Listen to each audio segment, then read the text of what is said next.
language and the geometry of control, and how the Xerofriction machine company wages war against it.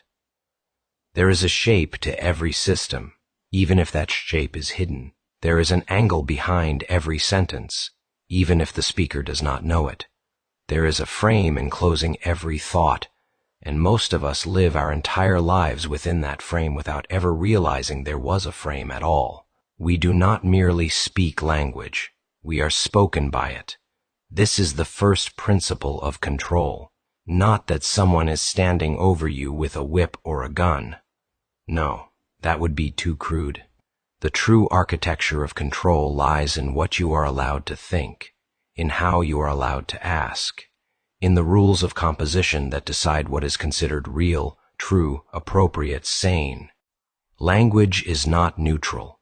It is not a tool you pick up like a hammer or a pencil. It is an atmosphere, a logic, a web. And if you are born into that web, if the very words you use to describe your dreams, your sorrows, your longings, your grief, if those words have already been structured in accordance with someone else's grid, then what you call freedom may only be the ability to roam the cage. That cage I call the geometry of control. It is not geometric in the sense of straight lines and angles alone. It is geometric in that it organizes space, mental space, conversational space, legal space, emotional space. It organizes time. It determines what can be said and what will be punished. It governs the pacing, the rhythm, the intervals between allowable thoughts. Consider a courtroom, consider a school, consider a hospital. Each of these is a structure of authority and care, ostensibly, but beneath that each contains a script, a geometry of how one must speak. If you do not speak in alignment with the geometry, if your grammar does not match the setting, your truth is dismissed as madness, your evidence becomes nonsense, your protest is reclassified as threat. And this is how the control survives, not by erasing opposition, but by folding all opposition into pre-approved formats. Rage becomes complaint, vision becomes delusion, love becomes codependence, revolution becomes a branding problem. All because the language you are using was built to neutralize what you are trying to say. That is the brilliance of the design. If I control the structure of your questions, I do not care what answers you find. If I control the terms of the argument, I have already won before the first word is spoken. And that, my friends, is how the geometry of control maintains its dominion. Enter the Xerofriction machine company. Not a company, not in the traditional sense. A cell, a school, a forge, a whispering network of specialists, artists, saboteurs, teachers, lovers, engineers, mystics, who have glimpsed the edges of the geometry and said no more. They do not fight the geometry directly. That would be suicide. The geometry thrives on attention. It feeds on resistance. It grows stronger the more you try to break it by force. No, the Xerofriction machine company does something more elegant. They build devices, not devices in the mechanical sense, devices in the ancient sense, rhetorical devices, narrative devices, linguistic artifacts, philosophical instruments, machines of thought that do not conform to the angles of control. These are machines that slip, machines that curve, machines that sound like nonsense until they pierce your skin. They call them shorts, verses, speech acts, mirror baits, time disruptors, cognitive edge devices. They look like poems. They behave like riddles, but they function as keys to thought patterns that the geometry of control cannot easily capture. One example, a fragment reads, "Poetry is poetry and science is science. Forget that you not, that you get that you not." To the eye of the geometry, this is incoherent. It cannot be parsed. It cannot be diagrammed. It has no subject, no object, no clear referent. And yet, read it aloud. Feel the rhythm. Sense the echo. Something ancient stirs. That is the point. The geometry of control depends on predictability. It needs subjects and verbs. It needs compliance with syntactic linearity. It needs argument structures it can map, digest, and neutralize. But the machines of the Xerofriction machine company do not offer arguments.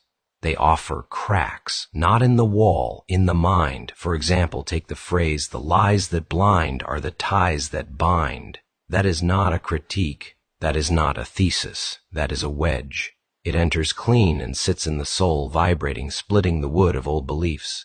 No violence needed, just a whisper of deeper geometry, the kind you feel but cannot trace.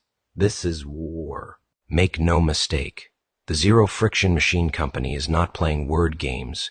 It is waging a quiet war against the architecture that kills. The war is not fought with weapons, but with phrasing, with counterstructure, with untrackable rhythms. They speak in diagonals. They slip past surveillance. Their transmissions feel like jazz or myth or prayer, but if you track the impact over time, you will see they are undoing the very angles by which you were once pinned. They are doing this for one reason, to reclaim the soul. For if language is the geometry of control, then altered language is the beginning of freedom. Not new slogans, not louder protests, but subtler weapons, the sort of speech that wakes without triggering defense, the kind that dissolves control not by fighting it, but by walking out the back door of its logic.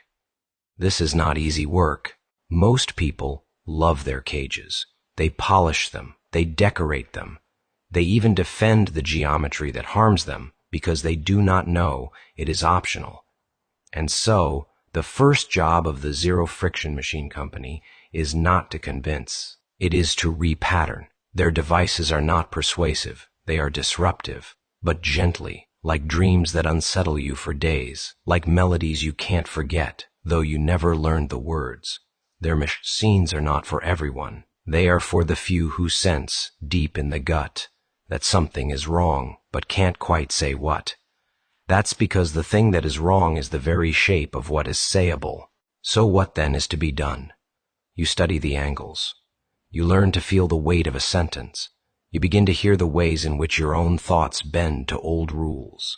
You train your tongue to curve. You speak not to win, but to undo. You practice freedom not as assertion, but as subtraction. You let silence become your ally. And most of all, you keep watch. For when a machine from the company passes your way, when a strange phrase lands in your ear, or a line on a page starts humming like a live wire, do not dismiss it. That is the sound of the geometry cracking. That is the faint outline of a door you didn't know was there. And behind that door, possibility, not perfection, not utopia, but movement, new patterns. Geometry not of control, but of life, the kind that grows sideways, the kind that curves toward mystery, the kind that leaves no trace for the enemy to follow. This is what the company believes. This is what it builds for.